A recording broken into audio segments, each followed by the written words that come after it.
స్వాగతం ఉల్లా. ఇవాళ ఎంగిల్ పూల బతుకమ్మ, అందరికీ ఎంగిల్ పూల బతుకమ్మ శుభాకాంక్షలు. నేనైతే బతుకమ్మ ఆడుకొని వచ్చిన.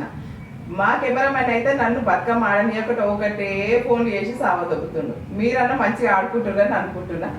ఇవాళ ముచ్చట్లకి వెళ్ళిపోదాం.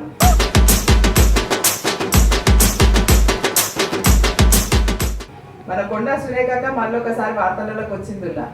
సురేఖక్క మీద రామన్న, రామన్న మీద సురేఖక్క రాజకీయంగా కాకుండా వ్యక్తిగతంగా కూడా విమర్శించుకుంటారు. వీళ్ళిద్దరు విమర్శించుకోవడం కాకుండా సినిమాలను కూడా మధ్యలో కూస్తారు. సంసారాలు తీసి బయటేసుడు ఎంతవరకు కరెక్టో వాళ్ళ విజ్ఞతకే వదిలేస్తున్నారు. ఫోన్ ట్యాపింగ్ అవును చేసింది ఎవరు? మీరే కదా. మీరు చెయ్యడం అనేది తప్పు అని చెప్పి మేము బహిర్గతం చేసాం, కానీ పేర్లు చెప్పలేదు కదా. ఈ రోజు నేను చెప్తా ఉన్నా కదా, నాగ చైతన్య సమంత విడిపోవడానికి కారణం కేటీఆరే. ఈరోజు చాలా మంది హీరోయిన్లు తొందరగా పెళ్లిళ్ళు చేసుకొని సినిమా ఫీల్డ్ నుంచి తప్పుకోవడానికి కారణం కూడా కేటీఆరే.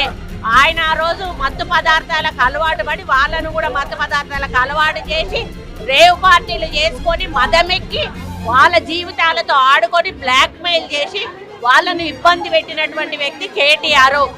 అది అందరికీ కూడా తెలుసు, సినిమా ఫీల్డ్ లో అందరికీ తెలుసు. అది ఓపెన్ రహస్యము.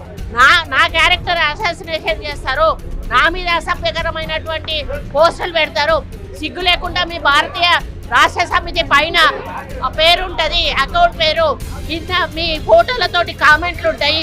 నువ్వు మనిషివేనా? అసలు నువ్వు ఒక తల్లికి పుట్టలేదా? ఒక భార్యను చేసుకోలేదా? ఒక బిడ్డను కనలేదా? నువ్వు మనిషివి కాదా? పశువువా? నువ్వెందుకు రియాక్ట్ అవుతలేవు? నువ్వు ఒక వర్కింగ్ కమిటీ ప్రెసిడెంట్ గా నువ్వు రియాక్ట్ కావాల్సిన అవసరం ఉంది. వాళ్ళ మీద చర్యలు తీసుకోమని చెప్పాల్సిన అవసరం ఉంది. వాళ్ళను పార్టీ నుంచి మన ముఖ్యమంత్రి రేవంత్ రెడ్డి మనకు 6 గ్యారెంటీలు ఇచ్చిన దాంట్లో ఫస్ట్ది ఉచిత బస్సు.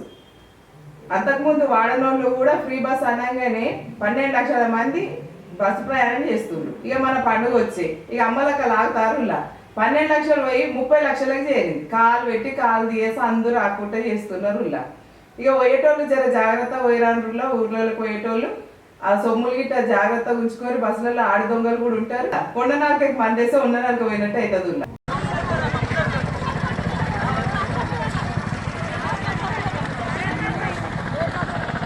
పోయిన నెల పడ్డ వర్షాలకు మనం చూసిన గదుల వార్తలలో ఇండ్లు, వాకిళ్ళు, గొడ్లు, గోద అన్ని నష్టపోయిన ముళ్ళ. తిననికి తిండి కూడా మస్తు కష్టమైంది. మన సర్కారు వచ్చి నష్టపరిహారం ఎంత జరిగింది ఏంది అనేది రాసుకొని పోయినుల్లా. మన సర్కారుకి కూడా పంపించిందంట. వాళ్ళు తెచ్చేది ఎంతనో, ఇచ్చేది ఎంతనో, మనకు వచ్చేది ఎంతనో ఇక చూడాలి.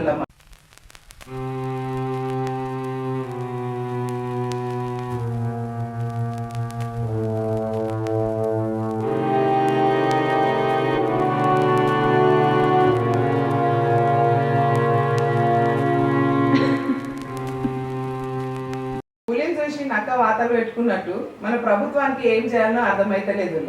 మన తిరుపతి వెంకన్న దగ్గర ఉన్నట్టు మన యారాది నర్సన్నాన్ని చేద్దాం అనుకుంటుంది. తిప్పి తిప్పి మలిపి కడుతుంది. అదేదో ఇచ్చిన 6 గ్యారెంటీలన్నా అమలు పరిస్తే అమ్మలక్కలన్నా సంతోషిస్తారు కదా. ఎందుకన్నా ఇవన్నీ ఆలోచన చేస్తున్నావు? దాని మీద దృష్టి పెట్టే.